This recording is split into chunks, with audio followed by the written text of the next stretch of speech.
Welcome to Registered, the podcast of the Catholic Register, where we'll be taking a look at the stories that graced all of our platforms over the past week. I'm Mickey Conlon, editor of the Register, alongside associate editor Quinton Amundson and reporter Luke Mandato. This week's episode is brought to you by Connaissance Travel and Tours. Connaissance invites you to join them on an 11-day pilgrimage to Medjugorje in May. Fully escorted, round-trip airfare, local tour escort, and more. Visit connaissancetravel.com. Hi, guys. Glad to have you join us again this week. And I know we've spoken about this many times already on Registered. It's kind of the story that just won't go away. And that would be Bill C-9, which, of course, Quinton has been covering quite closely. That, of course, is the Combating Hate bill that is before Parliament right now.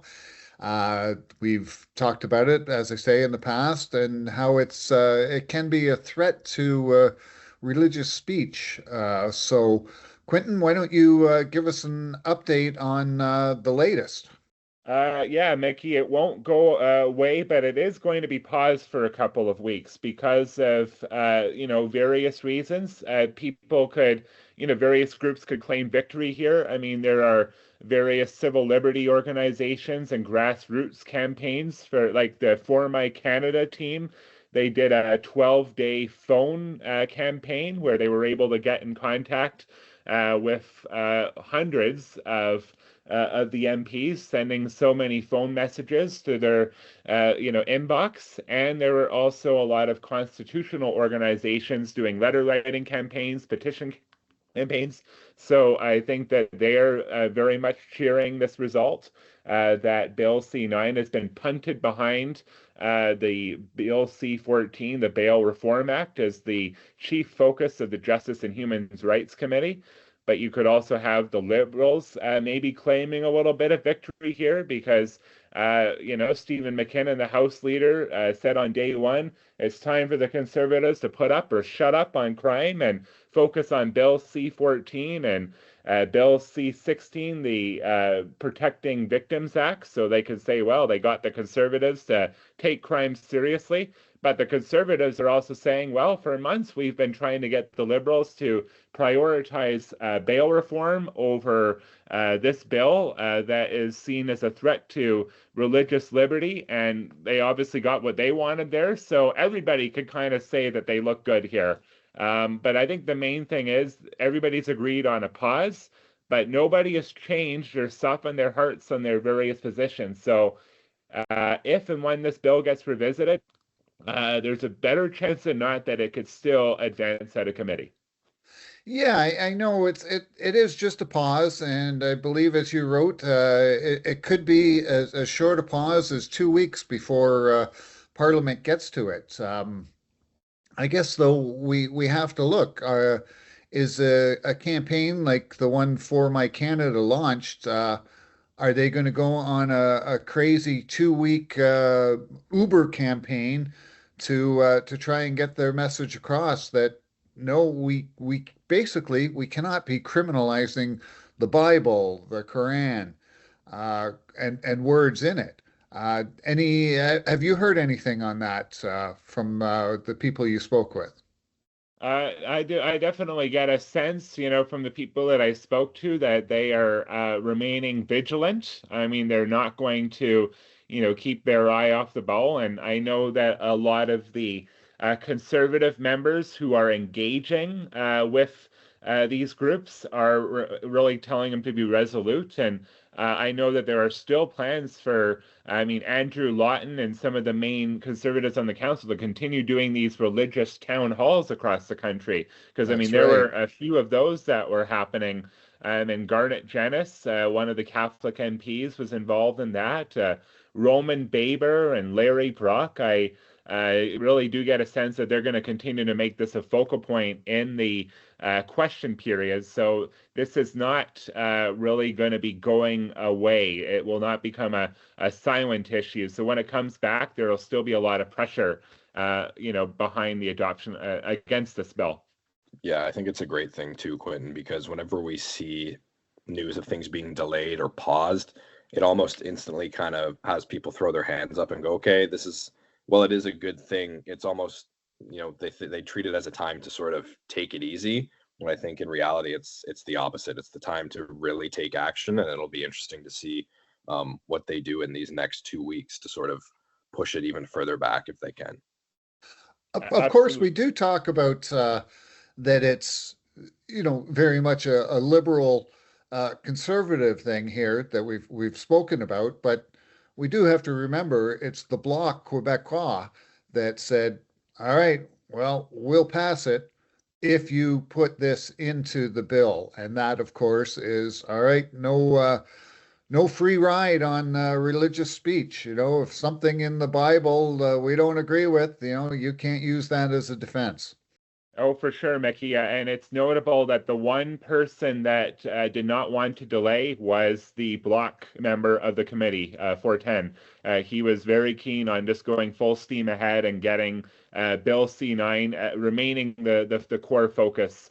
So, I mean, I know that there is a lot of a campaign from that side as the entire province of Quebec is moving towards more of that public ban on prayer, that agenda of secularism. But the Liberal MP, Larry Housefather, took center stage on the Monday meeting before this vote, and he said that it's really become a very personal investment for him as a Jewish man, and he was very disturbed by the Bondi Beach shooting, in Australia back in December. That really underscored the need for some sort of action to take place.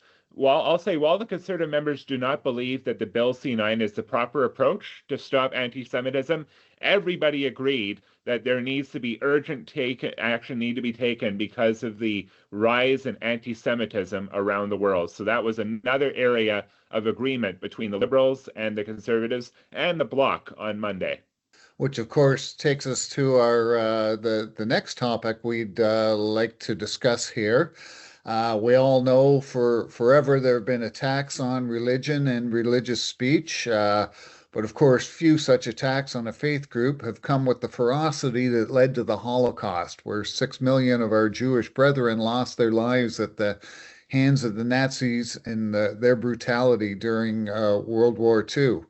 So Luke this week did a story on the annual International Holocaust Memorial Day ceremony, which was commemorated in Toronto January 27th at Darshel Nome Congregation. How about you tell us a little bit about that, Luke? For sure, Mickey. Yeah, and we've done coverage in the past on things like this, but I think one of the interesting things about this commemoration is the fact that the Jewish community often have their own dates for observance when we're looking at the Shoah, such as Yom HaShoah, that they celebrate in the spring or commemorate rather in the spring. But this January event is something that's historically been a Christian and an interfaith commemoration that's now being really shared with the Jewish community as a sign of solidarity for Christians and different Christian groups and their commemoration of the Shoah and of the Holocaust. So I was able to speak with Father Louis Mello, as we usually do for these stories, director of the Archdiocese Office for Ecumenical and Interfaith Relations. And he just shared some of the things that were going to be taking place in that service, a candlelit service, chosen this year to be done in a synagogue, as you had mentioned there, Mickey. Just another example of sort of a call to solidarity with our Jewish brothers and sisters, to be present with them in that space, commemorating this. It was service that had reading from both Christian scripture and Hebrew scripture, different songs from choirs from both religions and both faiths there. And of course, there was a lot of conversation we had about the liturgical aspect being something that Christians can take back to their own faith. He said specifically that it's part of the Jewish thought that the notion of memory is something only being a past event, but a past event that can be brought into the present and made effective so that it provides an impulse for action. Coincidentally, Father Louis said that that's exactly what we do in the Eucharist or any liturgy where we remember Jesus. We ask that past memory or past thought to be present in that current moment. So that was a very interesting insight to me. And I guess it's something that they were taking very seriously during this commemoration. Well, it really does come down to remembering. I know, we've all spoken to people that said, "Oh, geez, when will they finally get over this, these Jews, about the whole Holocaust?" And I said, "Well, you try and get over the systematic slaughter of 6 million of your people. It's not something that's going to be done very easily.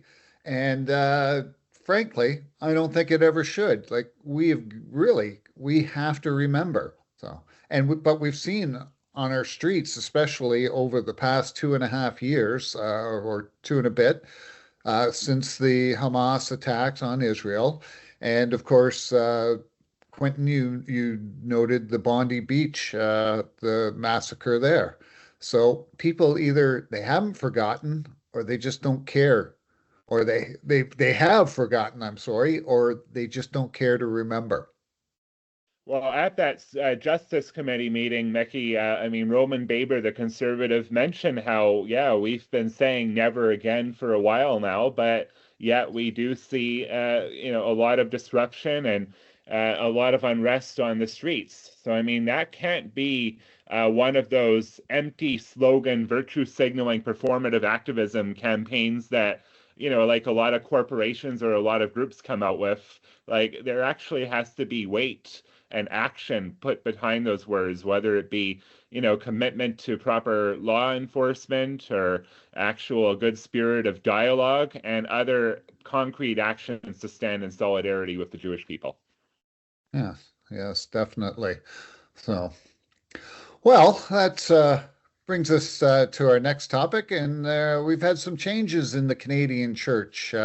We've seen some bishops on the move across Canada, and first we've got in Edmonton, where Archbishop Stephen Hero was installed as the new Archbishop, replacing Archbishop Smith, Richard Smith, who went on to Vancouver. And next week, Monday to be exact, Luke will be in Hamilton to witness Bishop Joseph Dabrowski taking over for Bishop Douglas Crosby. So I'll go to you first, Quinton. It's been a bit of a homecoming for each of these men, more so for Archbishop Hero returning to his Edmonton home of more than 40 years.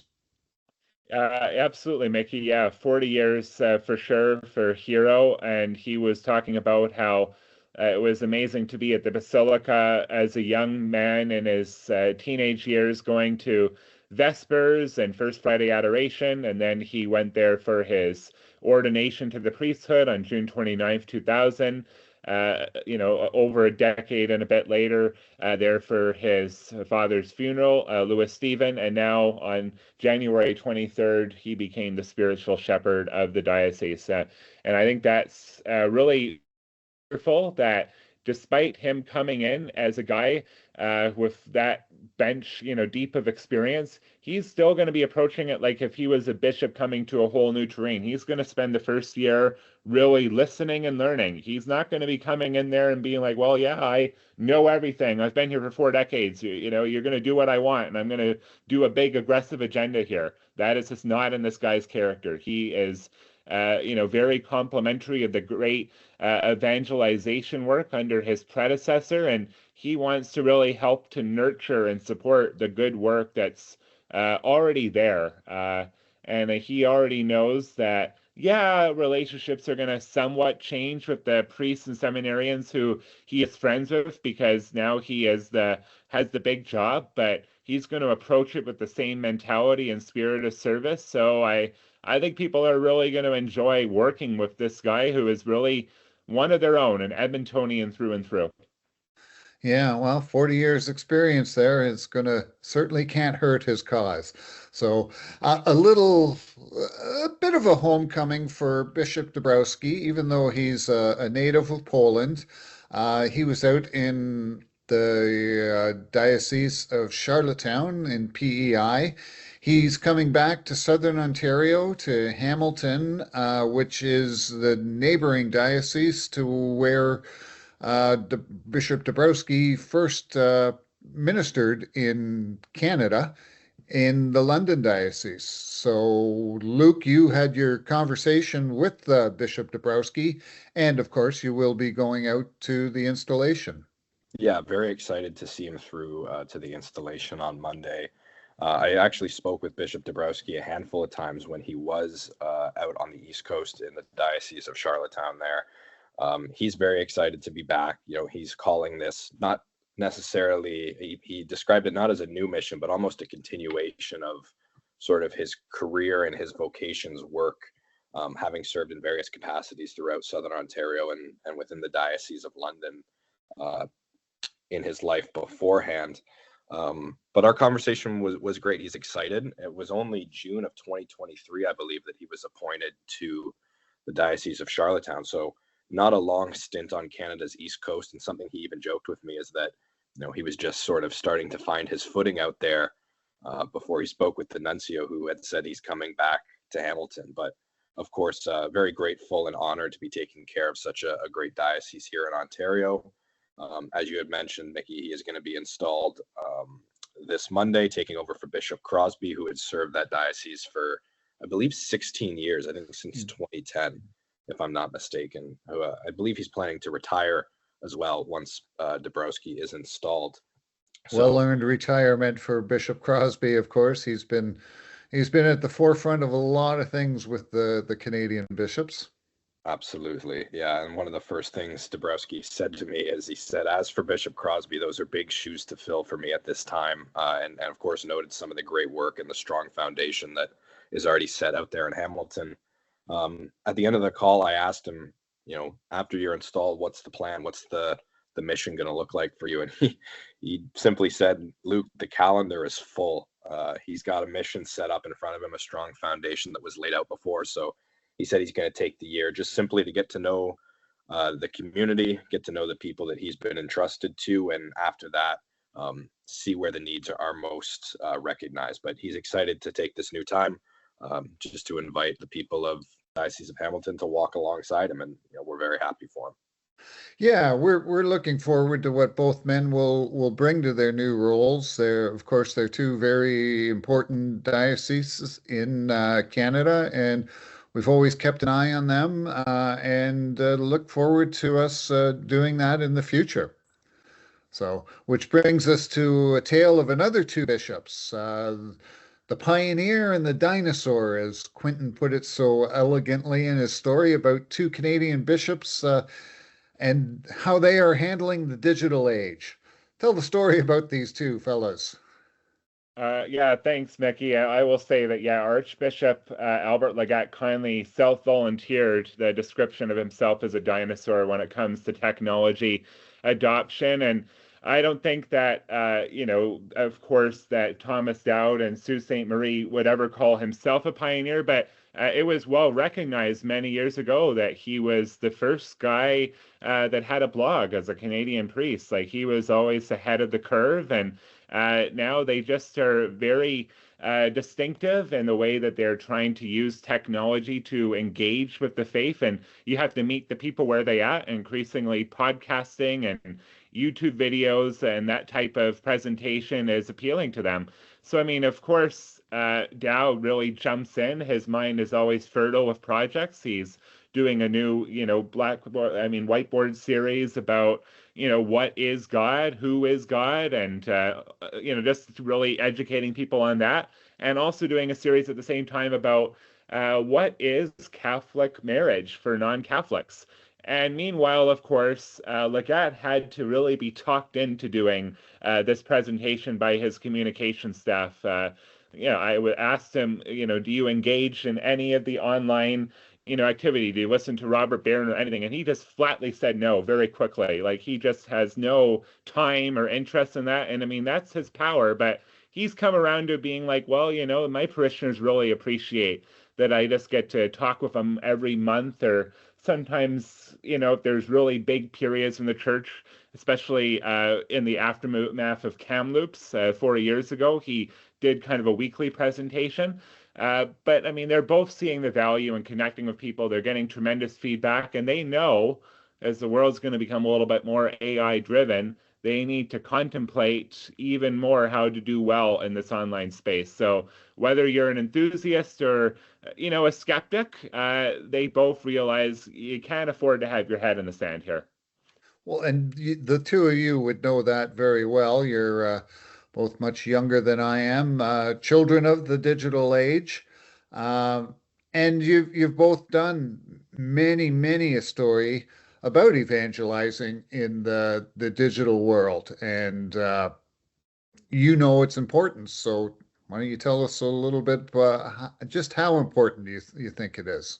Yeah, it's a great question, Mickey. And anytime I think about this, or I think about the many stories that, Quinton and myself have done, and that a lot of Catholic media groups are doing on technology and its role in evangelization, I think back to this podcast. I think back to Registered.